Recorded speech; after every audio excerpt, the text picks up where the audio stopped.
Welcome to our channel. ప్రస్తుతం non వేషణపై Garikapati గారి case అంటూ గత కొన్ని గంటల నుంచి కూడా ఒక వార్త వైరల్ అవుతుంది. అయితే దానికి సంబంధించి మనతో మాట్లాడడానికి సోషల్ యాక్టివిస్ట్ కృష్ణకుమారి గారు ఉన్నారు. మేడంతో మాట్లాడి ఆ విషయాలు ఏంటో తెలుసుకునే ప్రయత్నం చేద్దాం.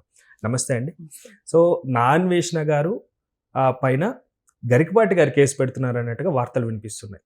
అంటే ఇది కూడా మనం మాట్లాడుకున్న ప్రజెంట్ ట్రెండ్ అవుతున్న టాపికేనండి. అంటే ఇప్పుడు శివాజీ ఆ వ్యాఖ్యలు చేయటం, ధర్మిల సమాజంలో ఒక చర్చ జరుగుతుంది. సమాజంలో కంటే కూడా మీడియా చర్చ, మీడియా ట్రయల్స్ ఎక్కువ జరుగుతున్నాయి. ఇప్పుడు మీడియాలోనే కేసులు బుక్ అవుతున్నాయి, మీడియాలోనే విచారణ జరుగుతుంది, మీడియాలోనే శిక్షలు వేసేస్తారు, మొత్తం జరుగుతున్నాయి. ఈ ప్రాసెస్లో పాత వీడియోలు ఇప్పుడు మళ్ళీ ముందుకు వచ్చినాయి, తోడుతున్నారు. ఎంత దాకా తోడుతున్నారంటే దాదాపు అక్కినేని నాగేశ్వరరావు గారు ఒక ఆడియో ఫంక్షన్లో వచ్చి మాట్లాడిన దాని గురించి కూడా ఇవాళ ఒక వీడియో బయటకు వచ్చింది సోషల్ మీడియాలో. ఆయన కూడా శివాజీ కంటే తక్కువేం మాట్లాడలా, ఎక్కువనే మాట్లాడాడు. అయితే ఆ రోజు ఇంత సోషల్ మీడియా లేదు కాబట్టి అది పెద్ద ప్రాధాన్యత సంతరించుకోలే. ఏ సితార్లోనో జ్యోతిచిత్రలోనో ఒక వార్తలాగా వచ్చి ఉంటుంది, అయిపోయింది. అప్పట్లో అది అసలు ఎవ్వరూ పెద్ద ప్రాధాన్యత లేదు దానికి. ఈరోజు అంటే ఇట్లా ఒక్కొక్కళ్ళది బయటకు వస్తున్నాయి. ఈ బయటకు వస్తుంటే ఇప్పుడు ఈయన ఉన్నారు కదా గరికపాటి నరసింహారావు ప్రవచనాలు కూడా బయటకు వచ్చినాయి. గరికపాటి నరసింహారావు ప్రవచనాలు కూడా శివాజీ మాట్లాడిన దానికంటే తక్కువే లేవు, ఇంకొంచెం ఎక్కువగానే ఉన్నాయి. అయితే వీటన్నిటి మీద నాన్ వేషణ మాట్లాడడం మొదలెట్టాడు.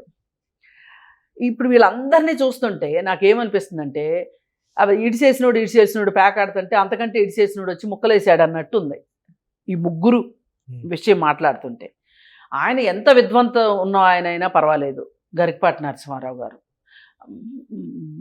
ఆయన విద్వత్తు ఆయన దగ్గర పెట్టుకోమనండి. ఆయనకు పాండిత్యం ఉంది, చదువుకున్నాడు, పాండిత్యం ఉంది, ఆయన్ని చాలామంది గౌరవిస్తున్నారు, పిలుస్తున్నారు, మాట్లాడిపిస్తున్నారు, జేజేలు కొట్టించుకుంటున్నారు. మనకేం అభ్యంతరం లేదు ఆ విషయంలో.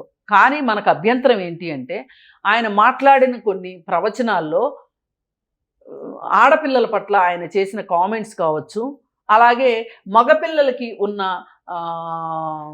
రైట్స్ గురించి కావచ్చు, తనకున్న రైట్స్ గురించి కావచ్చు, ఆయన మాట్లాడిన విధానము 100కి 100%, 100కి 1000% చట్టపరంగా తప్పు. టైట్ జీన్స్లు వేసుకుంటున్నారు, టైట్ టీషర్ట్లు వేసుకుని వస్తున్నారు, దాని మీద వాళ్ళు ఏవో క్యాప్షన్లు రాసుకుంటున్నారు, నినాదాలు రాసుకుంటున్నారు. వీళ్ళని చూస్తే 50 ఏళ్ళలోని నాకే మనసాగట్లేదు. అట్లాంటిది పాపం 20 ఏళ్ల పిల్లలు ఎట్లా ఆగుతారు? ఉడుకు రక్తము, హార్మోన్స్ బాగా పనిచేస్తాయి, ఈ ఉవాచలన్నీ మాట్లాడాడు. అసలు నిజానికి పైగా ఆ మధ్య ఇంకొక కామెంట్ కూడా చేశాడు ఆయన. దానిపై నేను ఎప్పుడో 5 సంవత్సరాల క్రితమే రియాక్ట్ అయ్యా. అదేంటంటే అసలు పైటల్లాగే విషయంలో ప్రబంధాల్లో ఏదో బాగా రాసి ఉందంట, పాతకాలం పుస్తకాల్లో చాలా రాసి ఉందంట. అసలు ఈవేళ పైటలు పట్టుకుందామంటే పైటలే కనిపించట్లేదండి అన్నాడు. అంటే పైట కనిపిస్తే లావుదామనేనా? అంటే మీరు ఎక్కడున్నారు అసలు? మీరు ఎంత వెనకబడిపోయి ఉన్నారు? ఏ కాలంలో ఉన్నారు మీరు? ఇదేమైనా ఆదిమయుగం అనుకుంటున్నారా, లేకపోతే ఆధునిక యుగం అనుకుంటున్నారా? మీకంటే కోతులు నయం నన్ను అడిగితే, జంతువులు నయం మీకన్నా. సరే, ఈయన ఇలా మాట్లాడాడు. ఈయన ఇలా మాట్లాడినందుకు, శివాజీ మాట్లాడిన దానికి, ఈయన మాట్లాడిన దానికి నాన్ వేషణ గాడు వచ్చేసేసి వాడి కామెంట్లు వాడి పైత్యం మరీ అన్పార్లమెంటరీ లాంగ్వేజ్. అసలు వాడిని అసలు ఏం చేస్తే పాపం పోతే, అసలు వీడు మనిషా లేకపోతే నాకు అసలు ఏ జంతువుతోనూ పోల్చాలని లేదు అన్వేష్ గాడిని మట్టుకు. అసలు వాడేమి క్యారెక్టరో నాకు అర్థం కావట్లేదు. వాడు రోజుకు ఒక అమ్మాయిల్ని ఇప్పటి వరకు అసలు ఆడవాళ్ళంటే వాడికి అసలు గౌరవమే లేదు. అసలు గౌరవం కాదు, వాడు ఒక చీప్ వల్గర్ క్యాండిడేట్. వాడు ఈ చీప్ వల్గర్ క్యాండిడేట్ ఎన్నో సందర్భాల్లో వేరే వేరే దేశాల్లో ఆడపిల్లల్ని ఎంత ఆట పట్టించాడో, భాష రాని ఆడపిల్లల చేత బూతులు మాట్లాడించి ఆ వీడియోలు అప్లోడ్ చేయించి అవి మన భారతదేశంలో ఉన్న తెలుగు వచ్చిన గొప్ప గొప్ప మహానుభావులు ఈ అల్లరి చిల్లరి మగపిల్లల చేత ఆ వీడియోలన్నీ చూపించుకొని వాడు కాసుల వర్షం కురిపించుకున్నాడు. వాడి పనే ఇది. అయితే వాడు ఆ మధ్యకాలంలో పెద్ద హీరోలాగా బిహేవ్ చేశాడు. ఏంటి ఏ విషయంలో? బెట్టింగ్ యాప్లు ప్రమోషన్ చేసే వాళ్ళని వాడు విమర్శించి వాళ్ళని తిట్టి నానా హడావుడి చేశాడు. ఆ సందర్భంగా మరి ఎలా పొరపాటు జరిగిందో తెలియదు కానీ సజ్జనార్ గారి దృష్టికి వీడు వెళ్ళి వీళ్ళిద్దరూ జూమ్ కాల్లో మాట్లాడుకున్నారు. ఇక మాట్లాడిన తర్వాత వీడు అస్సలు ఆగకుండా నేను చాలా సూపరు, నాతోటే కమిషనర్ గారు మాట్లాడారు అని చెప్పి వాడు చాలా హైలైట్ చేసేసుకున్నాడు ఆ విషయాన్ని. చేసుకుని ఇంకా వాడికి మరీ అసలే కోతి ఆ పైన కళ్ళు దాగింది అన్నట్లు తయారయ్యాడు వాడు అన్వేష్. ఇప్పుడు ఈ విషయం వచ్చేసరికి ఈ విషయాన్ని పట్టుకుని చాలా చాలా అశ్లీలంగా చాలా అసలు ఎంత డెరగేటరీ అంటే అంత డెరగేటరీగా వాడు మాట్లాడటం, శివాజీని మాట్లాడటం, అలాగే గరికపాటి నరసింహారావుని మాట్లాడటము చేశాడు. అయ్యేసరికి ఇప్పుడు గరికపాటి నరసింహారావుకి కోపం వచ్చేసేసి నేను వాడి మీద కేసు పెడతాను అని చెప్పి ఆయన అన్నాడంట. అది వార్త, నిజమెంతో అబద్ధమెంతో. కానీ ఈ సందర్భంగా అన్వేషణ కంటే మీరేం తక్కువ తిన్నారు? వాడి భాష సరిగా లేకపోవచ్చు, మీరు మాట్లాడినవి కరెక్ట్ ఉన్నాయా, చట్టబద్ధంగా ఉన్నాయా? ఆత్మవిమర్శ చేసుకోవాలి. ప్రతి వాళ్ళు ఆత్మవిమర్శ చేసుకోవాలి. అలా అని నేను నా అన్వేషణను సపోర్ట్ చేస్తానని కాదు. ఇప్పుడు శివాజీని వ్యతిరేకించే ప్రాసెస్లో నేను ఎవరినైనా సమర్థించే పరిస్థితిలోకి వెళ్తాను అంటే నా అంత మూర్ఖురాలు ఇంకొకళ్ళు ఉండరు. మనం శివాజీ మాట్లాడిన దాంట్లో మంచి ఏంటి చెడు ఏంటి చూడాలి. ఈరోజు సమాజంలో అది రెలవెన్స్ ఉందా లేదా, ఇవాళ నడుస్తుందా వాళ్ళు చెప్పింది అనేది చూడాలి. అలాగే అన్వేష్ ఏది మాట్లాడితే అన్వేష్ని తప్పు ఒప్పు మాట్లాడగలగాలి. ఆఖరికి గరికపాటి నరసింహారావు గారు వయసులో పెద్దవాళ్ళు అయినంత మాత్రాన, లేకపోతే ఆయన ప్రవచనకారుడైనంత మాత్రాన ఆయన మాట్లాడిందంతా ఏకీభవించాల్సిన కర్మ మాకు పట్టలేదు. ఆయన మాట్లాడింది శుద్ధ తప్పు. మీలాంటి వాళ్ళు ఇచ్చే ఓతం వల్ల, మీరు మగాళ్ళరా బుజ్జి అనే ఒక మాట వల్ల యువత నష్టపోతుంది. వాళ్ళతో పాటు ఉన్న ఒక మహిళని తనతో సమానంగా చూడలేకపోతున్నాడు. ఇన్ఫ్లుయెన్స్ అవుతున్నారు.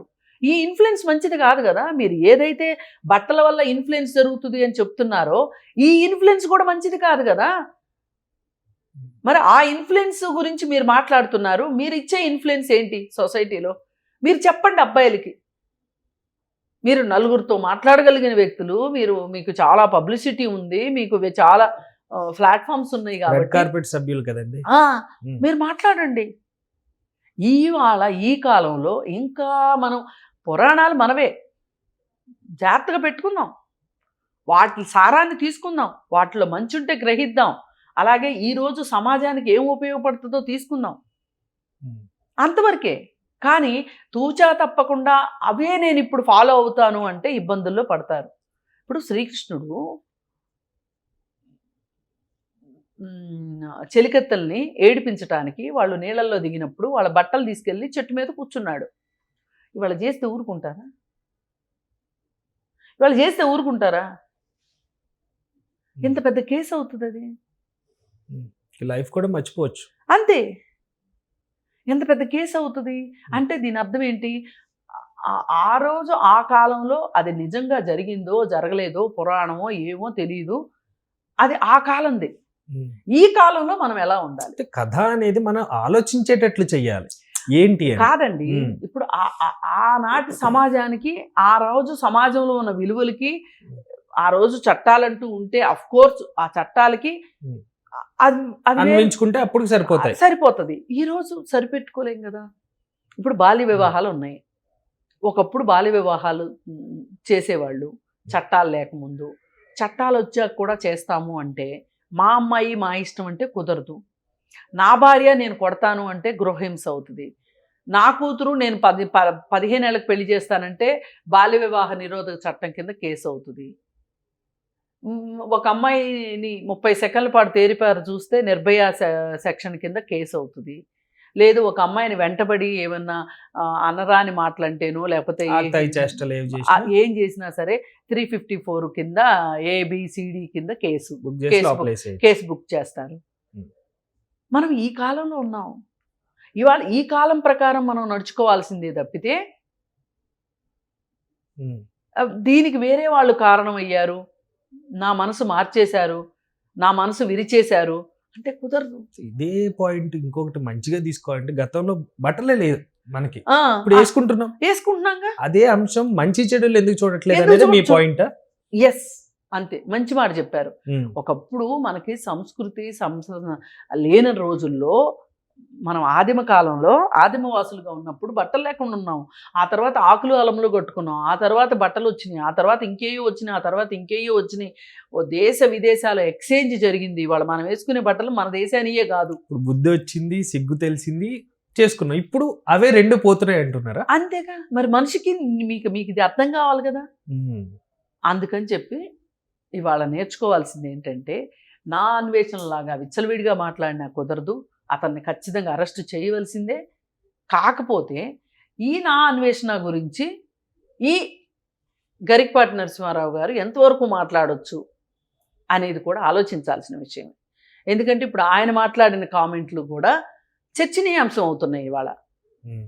ఆయన పైన కూడా కేసు బుక్ చేయొచ్చు, తెలుసా అండి, యువతను తప్పుదోవ పట్టిస్తున్నాడు అని.